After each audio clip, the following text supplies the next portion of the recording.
you know that only 10% of you have subscribed? So if you're part of the 90 that isn't, please consider subscribing today. Hey ho, CyberBC here, and today I'm doing a video on Transformers Wolf Cybertron Trilogy Kingdom Deluxe Class Paleotrex.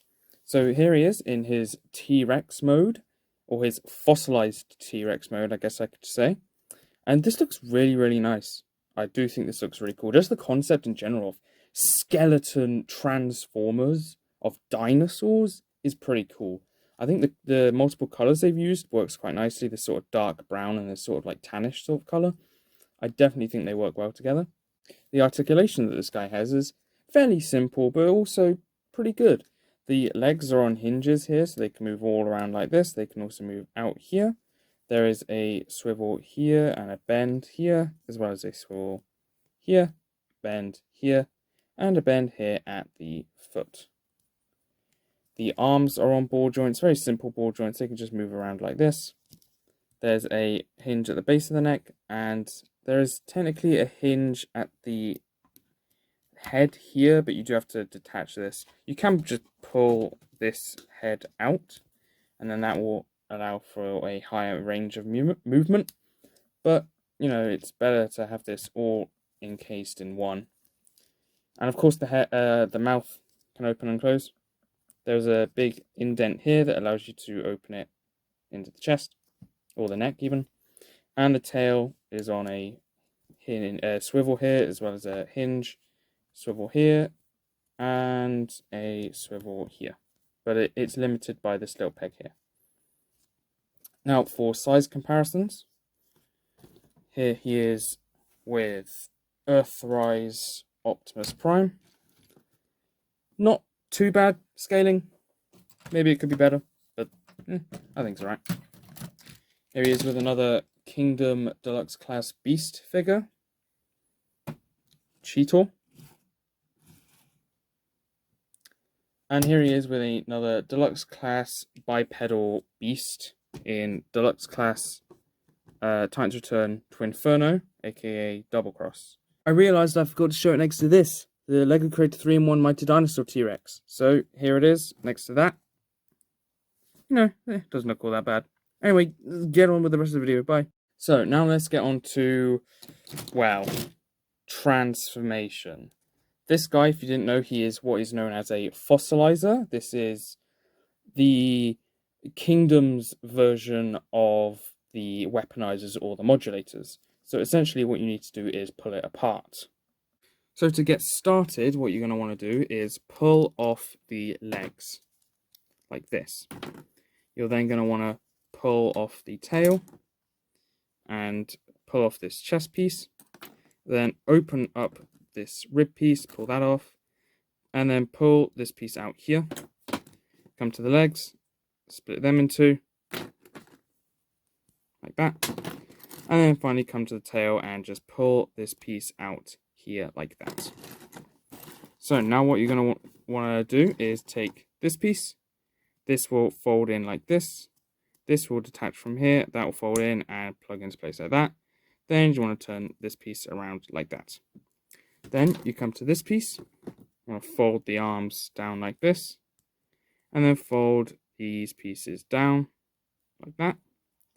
And that will plug into the bottom there. Then you take this piece, that just plugs on to become the chest. This piece will plug in here. This piece in here, like that. Then these pieces, you want to fold this piece up, and fold this piece back, and then they will just become the lower legs. Same with this one, fold that, and it goes in like that. Then these pieces, they will plug into the arms here, and then you fold them down, around, and fold the hand out like that. Same on this side, plug it in, and just fold it around like that.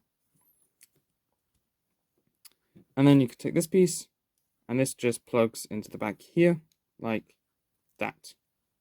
So here is Paleotrex in his robot mode, and I gotta say, this looks so cool. You could really imagine this being the skeleton of some long dead Transformer.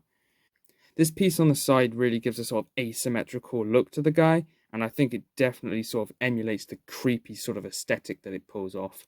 The long dangling arms also contribute to that creepy aesthetic with these big hands made from the dinosaur feet. This chest piece also looks a bit like a face. You could probably use that as a face piece on like a custom built one. Since you know this guy can come apart, you can mix it up, buy a couple more, do whatever you want really. Now they've also got these little thigh arms that you could pull out, and you know that also gives it a sort of monster aesthetic. It's a bit of a shame that the T-Rex head just sort of ends up on the back, but you could always just turn around the head and the legs, and there you go, it's on the chest. If you wanted to, but I personally prefer to have it the other way, like this. Now, speaking of the head does have a pretty cool thing, so you can actually flip this up, and you get another secondary head underneath it, which is really nice. You just open up the mouth, and it's like this. Now, you may be able to tell that this original headpiece is actually a reference to Optimus Primal's original mace weapon that he had as a toy, that the toy had. I don't own Optimus Primal, unfortunately. I do hope to get it at some point. But yeah, that's kind of just a nice little reference. But let's give him his head back, shall we? And flip it back open. Now, this piece on the back can come off and peg into his hand to become a weapon. I think it's kind of poor. You know, it doesn't really look too much like a weapon, but it's not awful. You know, it kind of works. But I prefer to just have it on the back like this. Now, for articulation, the arms can swivel around. They've also got a hinge here to move out. There is a swivel here, as well as a swivel here, which I don't really understand why they need two swivels at the arm, but it has it.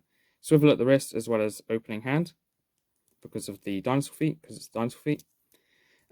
Same articulation on this side, but this piece can get in the way a little bit. The head is on a swivel, as well as a hinge, so it can move up and down, and the mouth, I guess you could say, can open and close, but it's more of a mask than a mouth. There is a waist swivel, and the legs can move forward and back, and they can move out as well. There is a swivel below the knee, and it can move back. So it's not super useful, but there is still a thigh bend here as well. And there's this bend here, which allows, you know, as long as you don't bend it too much, it can kind of act as an ankle pivot, but it can also bend that way, which isn't great.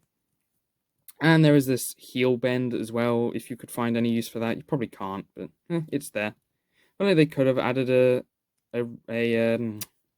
ankle swivel. There's also this peg here that you can pull out. Like, there's no use for it in the instructions, and I haven't seen anyone use it either. But it exists and it's there. But yeah. There's not a lot more to talk about, so let's get on to size comparisons. If you'll stand up.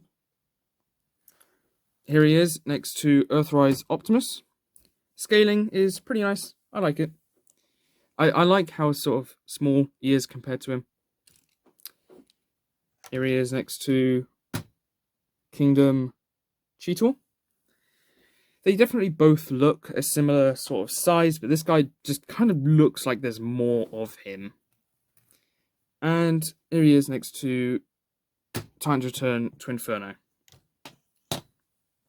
The white on his head is glowing a lot. I need to get proper lights and stuff in here. But I think I need to just replace my desk entirely because I've got a thing right up here, which makes it difficult for lighting. So... And last but not least, here he is next to the Lego Creator Mighty Dinosaur T-Rex, which I forgot to show in dinosaur mode, so I'll probably record that and edit it in later.